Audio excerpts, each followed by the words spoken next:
One of the other management concerns is what cases can panels hear? And I talked about the limited scope of authority, so let's talk about that. Panels cannot change policies.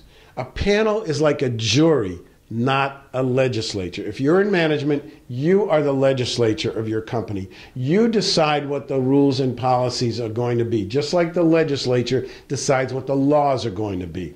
Panels are like juries. Juries don't change laws. They simply determine whether or not existing laws have been followed. And that's what a panel does. They determine whether an existing policy has been followed on a case-by-case basis.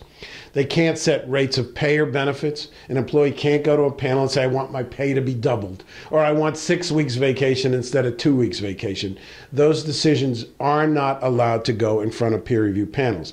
They can't change work rules. You have work rules that tell people what time they're supposed to come to work, what kind of protective gear or clothing they're supposed to wear, how long their breaks and lunch periods are, and what rules are expected of them when they're doing their job. Panels can't change those rules.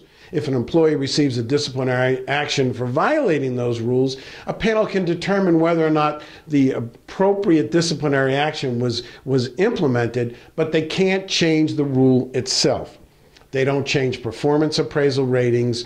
They don't hear cases when management is legally obligated to act. For example, we have clients that are nuclear power plants. In a nuclear power plant, if an employee fails a drug screening test, they're not allowed to work in a nuclear power plant. Well, you can't take a case like that to a panel and have the panel say, give the employee another chance, when the law says they can't work there. If they're a truck driver and they lose their license, they can't drive your trucks. We're not going to let a panel say, let them drive anyway. So when the company is legally obligated to act, the case does not go in front of a panel.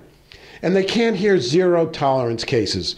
For example, if you have a zero tolerance policy against bringing a weapon into work and somebody were to do that and they get terminated for that, it's not going to go in front of a panel. Now, when we say these issues don't go in front of a panel, we would allow the employee to take the case in front of a senior level manager, but not in front of a peer review panel. So if you look at the types of cases that we've had over the years, about 1/3 of all cases heard by panels have been terminations. 1/3 have been other disciplinary actions up to termination. And the other third are what we call problem resolution type issues of overtime distribution or safety or anything that my employee might happen to him or her that they feel is unjust, that isn't discipline related. So that's about 1/3. So that's what you can expect to get.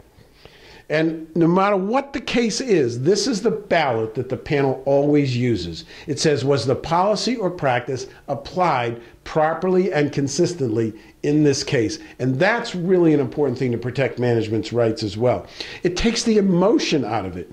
You know, if you have somebody that gets terminated for excessive absenteeism, and they come in and they tell the panel how devastated they are and how sorry they are and how their children aren't going to have enough food to eat. You know, that's sad and we feel bad about that. But when it comes time to vote, the question the panel asks is, was the attendance policy applied properly and consistently in this case? Not do we feel sorry for this person, not would we like to give them another chance, but was the policy or practice applied properly and consistently in this case? And only when the panel says no, if the majority of the panel says no, the policy or practice was not applied properly and consistently, only then do they decide what a remedy should be.